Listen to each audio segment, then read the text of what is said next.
अगर सोचिए 7 दिन में इतना आनंद है तो अगर हम जीवन भर भजन करना आरंभ कर दें तो कैसा हो जाएगा। तो किसी ने गोस्वामी जी से पूछा कि महाराज ये बताइए कि कभी कभी भक्ति करने का मन नहीं करता है, फिर भी नाम जपने के लिए बैठ जाते हैं, तो क्या ऐसे नाम जप का प्रभाव होगा? तो गोस्वामी जी कहते हैं कि तुलसी मेरे राम को रीझ भजो या खीर, भौम पड़ा जामे सभी उल्टा सीधा वीर। तो जब किसान खेती करता है महाराज, तो क्या किसान ये देख करके खेती करता है कि बीज उल्टा जा रहा है जमीन में कि सीधा जा रहा है? बोले सिर्फ किसान क्या करता है, बोले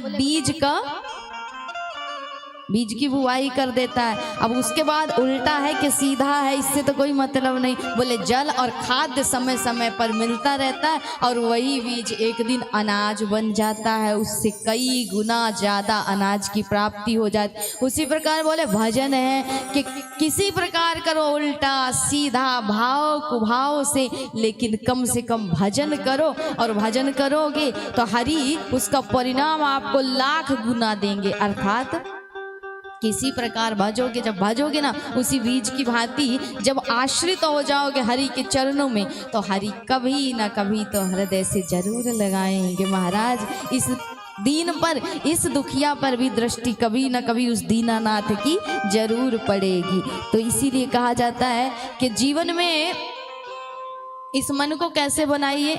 बोले मन को बनाना है किसकी भांति? सत्संगियों की भांति। सत्संग में जाकर के इस मन को वश में करना है। बोले कैसा है ये मन? तो एक होता है ना कि मन की बड़ी समस्या है, भगवान हमें क्यों नहीं मिलते? बोले ये क्यों लगा देने से ही भगवान हमें क्यों नहीं मिलते, अर्थात क्या भगवान मुझे मिलेंगे, ये क्या जो है ना, यही भगवान और हमारे बीच में दूरी बनाती है। तो जिस प्रकार है ना, एक संत हमारे ब्रिज में संत हमेशा सत्संग करते हैं तो कथा सुनाते हैं, तो कभी कभी हम लोग भी उनसे ग्रहण कर लेते हैं महाराज।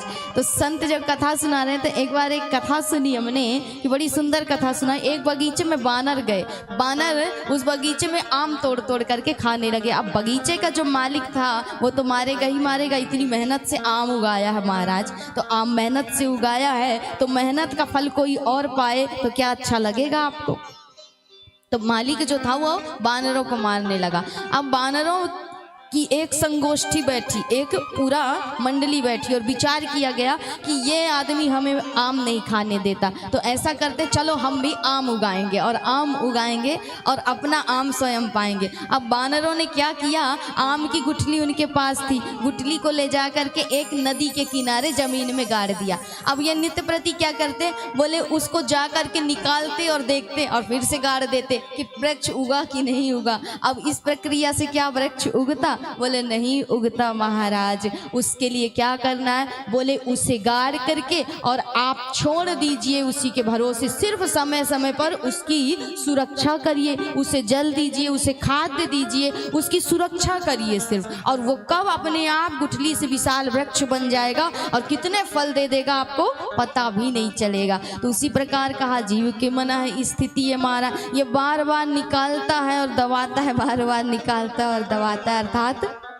ये क्या रूपी जो बीज है ना, इसे बार बार हृदय में दबाता है, फिर निकालता है, फिर दबाता है, फिर निकालता है। सत्संग में बैठा, 7 दिन प्रभाव आया, जीवन को जानने का प्रयास किया, ये क्या हुआ? बोले दबाना हुआ उस बीज को, और 7 दिन बाद फिर क्या किया? बोले उखाड़ करके देख रहा है कि वृक्ष उगा कि नहीं उगा। बोले भजन रूपी बीज तो अंकुरित किया हृदय में, लेकिन उसे 7 दिन के बाद निकाल करके देखने लगा कि उगा कि नहीं उगा, अर्थात भगवान की परीक्षा लेने लगा। बोले परीक्षा संसार की लेनी चाहिए, प्रतीक्षा ईश्वर की करनी चाहिए और समीक्षा स्वयं की करनी चाहिए। पर हम क्या करते हैं? बोले परीक्षा भगवान की करते हैं, प्रतीक्षा संसार की करते हैं और समीक्षा अपनी करते हैं महाराज। इसीलिए यहाँ पर त्रुटि हो जाती, गलती हो जाती। तो उस बीज को जो आपने बोया है 7 दिन यहाँ बैठ करके, उसे उखाड़ना नहीं है। बोले लगे रहने दो समय समय पर सत्संग रूपी जल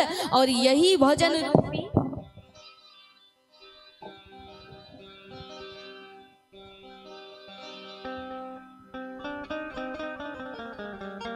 भजन रूपी जो खाद्य है वो इसे समर्पित करते रहो।